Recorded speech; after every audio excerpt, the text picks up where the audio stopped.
I want to take a moment to address what I believe is a serious misunderstanding that some people have about personality type theory. I see comments on personality videos or on social media pages, and a lot of times they'll be, they could be comments or questions, and they'll be something along the lines of, do ISTPs do this thing? Do ISTPs read books? Or do ENFJs like parties? Or, it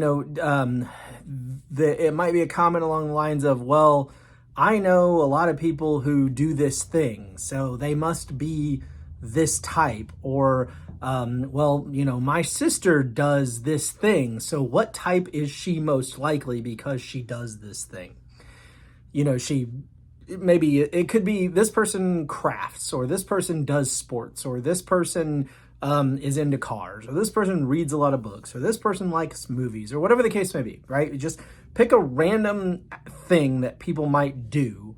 It can be work related, it could be a hobby, whatever. And people will try to figure out if the fact that that person does that thing, if that means that they are a certain type. Everybody does everything. Nobody can be pegged down as a certain type because they do or do not clean their room, because they do or do not read books, because they do or do not play video games, because they do or do not watch football, or any of these things. Everybody does everything. If you are going into the personality type theory, trying to figure out a person's type by just saying, well, they like this, or they like that, or they do this, or they do that, or they work in this field, or they don't work in that field, or whatever. I'm not saying that that information can't play some role in figuring out or understanding a person's type. But that really isn't what you're trying to do. That's not what we're trying to understand when it comes to personality type. Everybody does everything. Everybody cleans their house from time to time. Everybody reads a book from time to time. Everybody goes and watches a play or a movie or a sporting event. Everybody likes a car of some kind, or whatever the case may be. Everybody does everything. What personality type is really able to help us understand, and the things that we want to really observe about another human being when we're trying to figure out their personality type, is not what do they do, but more why do they do it, and in what emotional state do they do it, and how automatic is it for them to do it, and does it stress them or not to do it? Does doing that thing cause them anxiety? When you see them doing that thing, are they doing it on autopilot, second nature? They don't even realize they're doing it? Or is it something that they have to work very hard at? When you see them doing that thing, does it bring a smile to them? Are they enjoying it? Are they loving it and having fun? Or is it painful for them? Does it take effort? Is it anxiety inducing for them? We understand more about a person's personality type by seeing their emotional state when they do something, their proclivity to do that thing or not do that thing, the ease with which they do it, or the natural sense in which they just sort of do it in autopilot, or they have to sort of work up the gumption to do it. These things help us to understand personality type, and understanding personality type helps us to understand those things far more than just saying, well, that person works on cars a lot, he must be an ISTP. Or that person loves to throw parties, she must be an ENFJ. Or that person is a really good structural manager of an organization, I'll bet she's an ISTJ. Now, maybe those cliches or those stereotypes are true. In fact, they do have a measure of the real in them. But don't ever try to peg down someone's personality type because they do those things. The fact that somebody is really good or at being mechanically inclined does not necessarily mean that he or she is an ST type. The fact that someone, is very socially outgoing does not necessarily mean that that person's some sort of EFJ. It may mean that, but it may well not mean that. So let me just give you some examples from my own life. I had a very successful career within a medical business, and I worked my way up to management, and I was in management for a number of years. Now, right off the bat, we could already look at some stereotypes and say, oh, he was in management. He must have been an ESTJ. I was relatively successful. Oh, a successful, managerial type climbing the corporate ladder. Maybe he was an ENTJ. I was very, conscientious about the financial side of the business that I worked for. Oh, well, he was very, paying attention to keeping things well organized in the financial realm of this thing that he was entrusted with. Maybe he was an ISTJ. There are a lot of different things we could do there.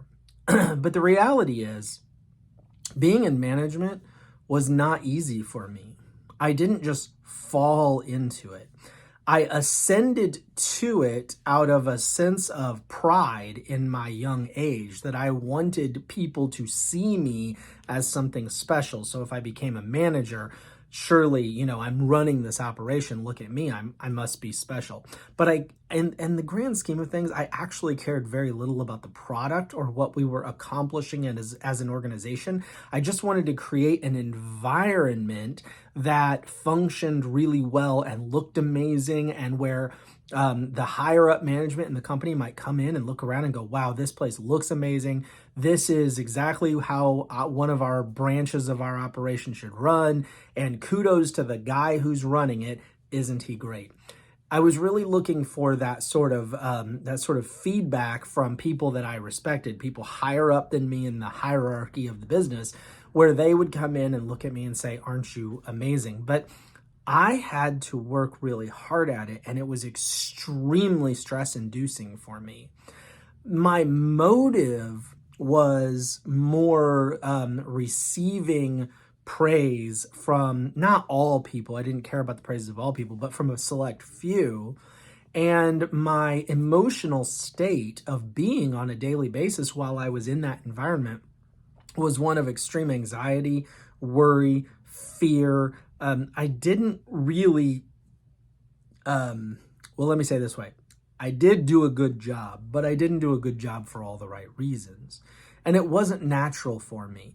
With my inferior extroverted thinking, I had to put forth maximum brain power and stressed myself to the absolute limits of what I was capable of handling in order to be good at what I was doing.